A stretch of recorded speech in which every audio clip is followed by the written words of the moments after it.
Welcome back my dear friends. दोस्तों, एक बार आप सबका फिर से कनक क्लासेस पर स्वागत है।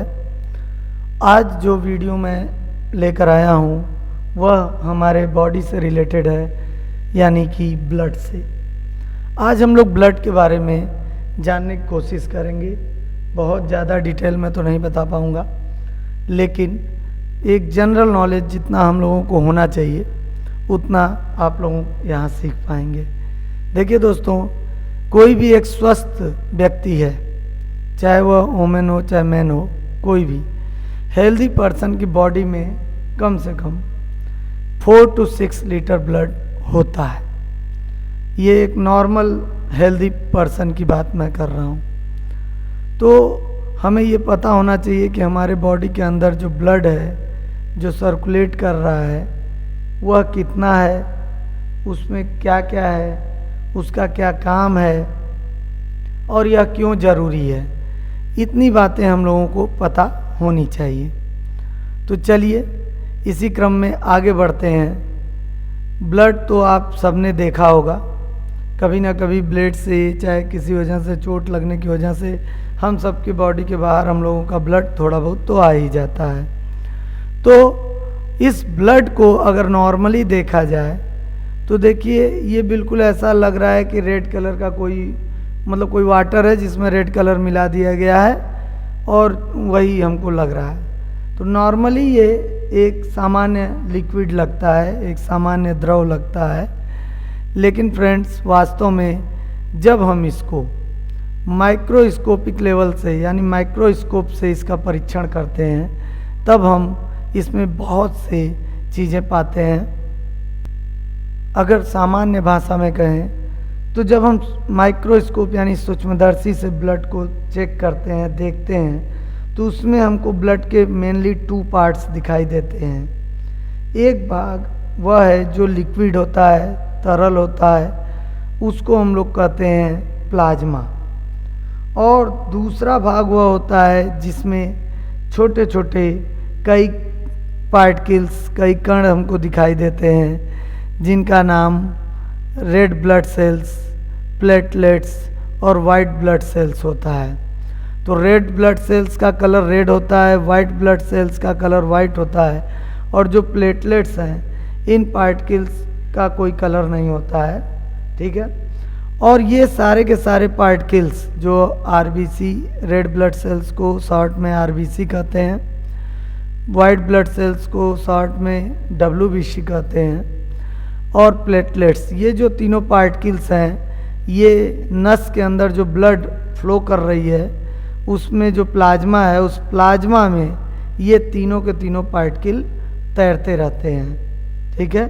यानी अब आप समझ चुके होंगे कि ब्लड में प्लाज्मा होता है, रेड ब्लड सेल्स होती हैं, डब्ल्यूबीसी होता है, white blood cells and platelets होती हैं। जो प्लाज्मा है वो लिक्विड फॉर्म में होता है, वाटर की तरह, तरल की तरह बहता है, और जो आरबीसी, डब्ल्यूबीसी और प्लेटलेट्स हैं इस प्लाज्मा में तैरते रहते हैं। ये पार्टिकल्स होते हैं। ठीक है। आप देख पा रहे होंगे अब अगली स्लाइड में कि कितने परसेंट प्लाज्मा है, कितने परसेंट डब्ल्यूबीसी और प्लेटलेट्स हैं और कितने परसेंट आरबीसी है हमारे ब्लड में। देखिए हमारे ब्लड का 55% तो प्लाज्मा है और उसमें फिर 1% ही केवल डब्ल्यूबीसी और प्लेटलेट्स होते हैं। ये जो पार्टिकल्स होते हैं डब्ल्यूबीसी, आरबीसी और प्लेटलेट्स, तो प्लाज्मा तो 55% होता है हमारे ब्लड में, और जो डब्ल्यूबीसी और प्लेटलेट्स हैं वो केवल 1% होते हैं, और आरबीसी जो है वो 44% होता है दोस्तों। तो चलिए अब ये जान लेते हैं कि ये प्लाज्मा क्या होता है, डब्ल्यूबीसी, आरबीसी और प्लेटलेट्स क्या होते हैं। अभी तक हम लोगों ने ये सीखा कि हमारा ब्लड सामान्य रूप से देखने पर एक लिक्विड की तरह दिखता है, लेकिन जब हम उसको माइक्रोस्कोप से चेक करते हैं तो उसमें प्लाज्मा भी है, डब्ल्यूबीसी भी है, प्लेटलेट्स भी हैं, आरबीसी भी हैं, और ये कितना कितना है यहाँ पर ये क्लियर है। चलिए अब आगे देखते हैं प्लाज्मा किसे कहते हैं। देखिए प्लाज्मा एक्चुअल में जो लिक्विड है उसमें 90% वाटर ही होता है। प्लाज्मा में 90% वाटर मिला होता है और जो बाकी परसेंटेज रह गया उसमें प्रोटीन्स, न्यूट्रिएंट्स और हार्मोन्स मिले होते हैं, मिक्सअप होते हैं। यानी इस 55% प्लाज्मा में अगर केवल प्लाज्मा की बात करें, इन सबको छोड़ दें, तो प्लाज्मा में 90% यानी मैक्सिमम पार्ट वाटर होता है और जो थोड़ा बहुत पार्ट बच गया उसमें आपका प्रोटीन, न्यूट्रिएंट्स और हार्मोन्स मिक्सअप होते हैं। दोस्तों कहीं कहीं 92% वाटर भी बोला जाता है, तो मैं इजी रखने के लिए 90% पार्ट ही बोल रहा हूँ कि प्लाज्मा में लगभग 90% वाटर होता है और इस वाटर यानी पानी के अलावा उसमें प्रोटीन होता है, मैंने बताया न्यूट्रिएंट्स होते हैं और जो है हार्मोन्स होते हैं, कार्बन डाइऑक्साइड भी होता है। और तो और शरीर में जो कार्बन डाइऑक्साइड का परिवहन यानी फ्लो होता है वो ब्लड के प्लाज्मा के कारण ही होता है। तो ये काम है प्लाज्मा का। और ब्लड में प्लाज्मा होता है तो प्लाज्मा में कितने % वाटर होते हैं, इन चीज़ों को हम लोगों ने समझ लिया। जब प्लाज्मा के बारे में और उसके फंक्शन के बारे में हम लोगों ने सीख लिया तो अब आगे बढ़ते हैं। अब हमारा नेक्स्ट है RBC यानी red blood cells. Red blood cells क्या काम करते हैं, ये क्या होते हैं? दोस्तों जैसा कि आप लोगों को बताया जा चुका है कि रेड ब्लड सेल्स क्या हैं, ये प्लाज्मा में तैरने वाले पार्टिकल्स हैं और इनके कारण ही शरीर के सभी भाग तक बिल्कुल ताज़ा फ्रेश ऑक्सीजन पहुंचता है। जो रेड ब्लड सेल्स हैं वो सभी सेल्स तक, बॉडी के सभी पार्ट्स तक फ्रेश ऑक्सीजन पहुंचाने का काम करते हैं। आपको पता है इनके कारण ही जो ब्लड है उसका कलर रेड होता है। एक्चुअल में इसमें हीमोग्लोबिन पाया जाता है जिसके कारण रेड होता है हमारे ब्लड का, ठीक है। और ये CO2 और जो इम्प्योरिटीज हैं उनको बाहर निकालने का भी काम करते हैं।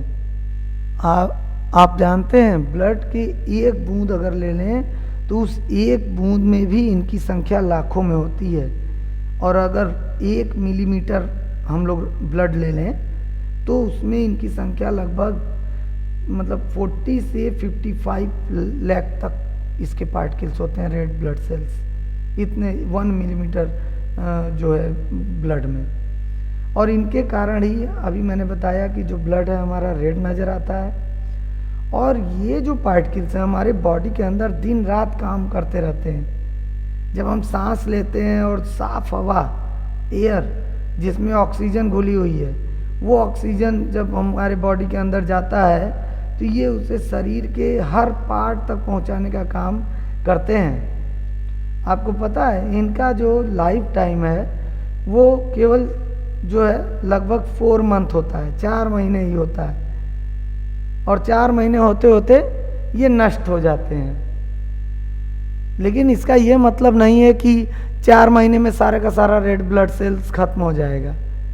एक साथ ये नहीं खत्म होते हैं, धीरे धीरे खत्म होते जाते हैं। और हमारा जैसा खान पान रहेगा, हमारा लाइफ स्टाइल खाने पीने का जैसा रहेगा, उसके अकॉर्डिंग ये फॉर्मेशन भी इनका होता रहता है। और इस तरह से हम लोग, इस तरह से हमारे बॉडी में हमेशा नए रेड RBC यानी रेड ब्लड सेल्स बनते रहते हैं। और जो नष्ट हो रहे हैं, डिस्ट्रॉय हो रहे हैं RBC, उनकी जगह ये ले लेते हैं।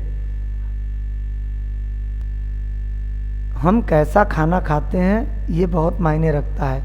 इसलिए अगर आप चाहते हैं कि आपके बॉडी के अंदर ब्लड प्रॉपर रूप से वर्क करे तो आपको अच्छा पौष्टिक खाना, न्यूट्रिएंट फुल खाना खाना चाहिए, ताकि इन ब्लड सेल्स का फॉर्मेशन लगातार होता रहे और आपके बॉडी के हर पार्ट को फ्रेश ऑक्सीजन मिलती रहे, ताकि वो सब अपना काम प्रॉपरली कर सकें। अगर बॉडी में रेड ब्लड सेल्स की कमी हो जाती है तो उसके कारण एक रोग होने लगता है जिसे एनीमिया रोग भी कहते हैं, ठीक है। तो हम लोग अगर चाहते हैं कि हमको ऐसा कोई डिजीज ना हो तो हमें अपना खान पान ठीक रखना है। चलिए आगे बढ़ते हैं। चलिए अब बात कर लेते हैं red blood cells, white blood cells के बारे में। WBC का फुल फॉर्म है वाइट ब्लड सेल्स यानी श्वेत रक्त कणिकाएं। तो अब इनका कलर तो वाइट होता ही है। अब इनके बारे में जान लेते हैं। आपको पता है ये बहुत ही इम्पोर्टेंट है हमारे बॉडी के लिए। क्यों? क्योंकि ये जो वाइट ब्लड सेल्स हैं ये बिल्कुल एकदम ब्रेव सोल्जर्स की तरह हमारे बॉडी में काम करते हैं, वीर सिपाही की तरह। जैसे बॉर्डर पर जो हमारे सैनिक खड़े हैं, उन सैनिकों के कारण ही ना हम लोग बड़े आराम से अपने घरों में सोते हैं, अपने देश के अंदर घूमते हैं, मस्ती करते हैं। तो ये वाइट ब्लड सेल्स बिल्कुल इन सोल्जर्स की तरह ही हमारे बॉडी में काम करते हैं। जब कोई डिजीज काजिंग फैक्टर यानी कोई रोगाणु हमारे शरीर पर धावा बोलता है, हमारे बॉडी में इंटर करना चाहता है, तो ये जो वाइट ब्लड सेल्स हैं ये उनसे फाइट करते हैं, मुकाबला करते हैं, और जहाँ तक संभव हो पाता है उनसे लड़ाई करते हैं, उन रोगाणुओं, उन डिजीज काजिंग फैक्टर से फाइट करते हैं और उनको हमारे बॉडी के अंदर इंटर नहीं करने देते हैं। आप बस समझ लीजिए कि ये हमारी कई रोगों से रक्षा करते हैं, हमको इन्फेक्शन से बचाते हैं। तो आप समझ सकते हैं कि ये WBC यानी वाइट ब्लड सेल्स हमारे लिए कितना इम्पोर्टेंट है। अगर देखा जाए इनकी संख्या के बारे में तो पर क्यूबिक मिलीमीटर अगर ब्लड लें तो उस ब्लड में इनकी संख्या लगभग 5000 से 11000 तक होती है। एक्चुअल में ये हमारे इम्यून सिस्टम यानी हमारे शरीर की जो प्रतिरक्षा प्रणाली है उसके लिए बहुत इम्पोर्टेंट सेल्स हैं। देखिए ये जो भी ब्लड सेल्स की हम लोग बात कर रहे हैं ये हमेशा हमारे बॉडी में बनते रहते हैं और नष्ट भी होते रहते हैं, ठीक है। तो इन ब्लड सेल्स की जो वाइट ब्लड सेल्स हैं इनका क्या है ना कि इनका लाइफ टाइम बहुत कम होता है। इनका लाइफ टाइम मात्र कुछ घंटों से लेकर ये जो है समझ लीजिए कुछ दिनों तक जीवित रहते हैं, बहुत ज़्यादा इनका लाइफ टाइम नहीं होता है। लेकिन हाँ, ऐसा नहीं है कि वाइट ब्लड सेल्स खत्म हो जाएंगे। अगर हमारा खान पान ठीक है, हम हेल्दी डाइट लेते हैं तो उससे वाइट ब्लड सेल्स भी बनते रहेंगे। अब हम बात कर लेते हैं नेक्स्ट पार्ट के प्लेटलेट्स के बारे में। आप देख पा रहे होंगे यहाँ ये प्लेटलेट्स हैं नुकीले आकार वाले। तो ये जो ब्लड का है ना बहुत ही इम्पॉर्टेंट एक पार्ट होता है जो कि ब्लड में क्लॉटिंग करने में बहुत हेल्प करता है। जैसे अगर किसी को चोट लग जाए तो चोट लगने पर क्या होगा, ब्लीडिंग होने लगती है, लेकिन थोड़ी देर बाद वो ब्लीडिंग रुक जाती है। तो वो किसके कारण रुक जाती है? वो रुकती है प्लेटलेट्स के कारण। एक्चुअल में क्या होता है प्लेटलेट्स में, एक्चुअल में होता क्या है ना कि जो ये ब्लड में प्लाज्मा होता है उस प्लाज्मा में एक विशेष टाइप का जो है प्रोटीन होता है, समझे। तो वो जब कोई नस कहीं कट फिट जाती है, नस की दीवार, तो उसमें क्या होता है वो प्रोटीन मकड़ी के जाले के समान एक जाला बुन लेता है, समझे। और उस जाले पर ये जो प्लेटलेट्स हैं ये जाकर चिपक जाते हैं। तो इस तरह से क्या हुआ, उस नस की दीवार में जो दरार आ गई थी वो दरार भर जाती है इन प्लेटलेट्स से जब उस पर जाकर चिपक जाते हैं तो, और उस वजह से ब्लड बाहर आना बंद हो जाता है। तो आप समझ चुके होंगे कि इन प्लेटलेट्स का मेन काम क्या है, मतलब उस पर्टिकुलर प्लेस पर लिक्विड को गाढ़ा कर देना ताकि शरीर में से ब्लीडिंग ना हो, रक्त बाहर ना बहने लगे चोट लगने पर, ठीक है। ये मेन काम है प्लेटलेट्स का। और इनकी संख्या शरीर में सामान्य होनी चाहिए। इनकी संख्या अगर कम है तो भाई वो खतरनाक स्थिति भी हो सकती है। ये कम से कम एक स्वस्थ व्यक्ति के शरीर में कम से कम 1.5 से 4 लाख प्लेटलेट्स होनी चाहिए, यानी 1.5 से 4 लाख प्लेटलेट्स इतनी होनी चाहिए। और अगर बाई चांस ये प्लेटलेट्स किसी बीमारी की वजह से घटते घटते 50,000 से कम हो जाए तो ये जान लीजिए इसमें परेशान नहीं होना है। लेकिन तो परेशान करने का मतलब भाई रिस्क तो हो रहा है, कहाँ 1.5 लाख से 4 लाख होनी चाहिए, अब 50,000 से भी कम होते जा रहा है। अगर बाई चांस 10 to 20,000 ही रह गया ब्लड में प्लेटलेट्स तो ये इमरजेंसी की कंडीशन हो जाती है, ठीक है। तो इसलिए हम लोगों को अपने खान पान पर बहुत विशेष ध्यान देना चाहिए ताकि हमारे बॉडी के अंदर ब्लड फॉर्मेशन हो और उस ब्लड में जो है red blood cells, white blood cells और प्लेटलेट्स का फॉर्मेशन ठीक से होता रहे और हमारे बॉडी के हर पार्ट तक ऑक्सीजन ठीक से पहुँचे और हमारे बॉडी के अंदर जो भी डिजीज काजिंग फैक्टर्स हैं उनसे वाइट ब्लड सेल्स फाइट करे और जो प्लेटलेट्स हैं वो हमारे बॉडी के बाहर ब्लड को न बहने दें। इन सारी चीज़ों के लिए हमें अच्छी तरह से एक पौष्टिक आहार, एक न्यूट्रिएंट फुल जो है खाना खाना चाहिए, हेल्दी डाइट लेनी चाहिए। तो बच्चों, उम्मीद है आप लोगों को आज के इस वीडियो से बहुत कुछ सीखने को मिला होगा। इसके आगे भी मैं एक वीडियो बनाऊंगा जो कि ब्लड से ही रिलेटेड होगा और उम्मीद करता हूं कि आपको यह वीडियो पसंद आया होगा, आपने कुछ सीखा होगा। अगर वीडियो पसंद आया तो ज़रूर लाइक करें, शेयर करें, कमेंट करें और अगर चैनल पर नए हैं तो चैनल को सब्सक्राइब करके बेल आइकन प्रेस करना ना भूलें ताकि आपको और भी नए नए वीडियोज़ मिलते रहें। Thank you friends. एक बात रह गई थी, जब हम लोगों ने ब्लड में कौन कौन से पार्टिकल्स हैं और कौन प्लाज्मा और जो भी हम लोगों ने आरबीसी, डब्ल्यूबीसी और प्लेटलेट्स के बारे में सीखा, तो हमें ओवरऑल ये भी पता होना चाहिए कि ओवरऑल ब्लड का क्या काम है हमारे बॉडी के अंदर। तो जैसा हम लोगों ने कुछ बातें तो जान ही लिया है कि जैसे ब्लड हमारे बॉडी में क्या करता है, हमारे लंग्स से ऑक्सीजन को लेकर जो है विभिन्न सेल्स तक, डिफरेंट सेल्स तक पहुंचाता है और फिर वहां से सेल्स के पास से CO2 लेकर वो वापस लंग्स तक उस कार्बन डाइऑक्साइड को लाकर देता है। तो ब्लड का एक काम ये है। उसके बाद ब्लड का दूसरा काम क्या है कि जैसे हम लोग जो खाना खाते हैं, फूड आइटम्स खाते हैं, उनमें जो न्यूट्रिएंट्स हैं, उन न्यूट्रिएंट्स को वो क्या करता है, बॉडी के डिफरेंट सेल्स तक पहुंचाने का काम करता है। ठीक है। इसी तरह जो हमारा ब्लड है उसका एक और मेन वर्क है जो कि हार्मोन्स को बॉडी के डिफरेंट जहाँ जहाँ ज़रूरत है उन स्थानों तक ब्लड पहुंचाता है, उन हार्मोन्स को, ताकि हमारी बॉडी प्रॉपरली फंक्शन कर सके।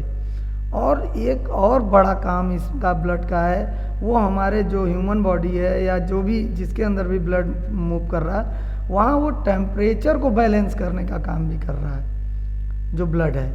तो ब्लड टेम्परेचर को बैलेंस करने में भी हेल्प कर रहा है। इसके अलावा भी ब्लड के बहुत से काम हैं, लेकिन मैंने ये 3-4 पॉइंट आपको मोटे तौर पे बता दिया ताकि आपको ये पता रहे कि आपके ब्लड का काम क्या है आपके बॉडी के अंदर। ठीक है।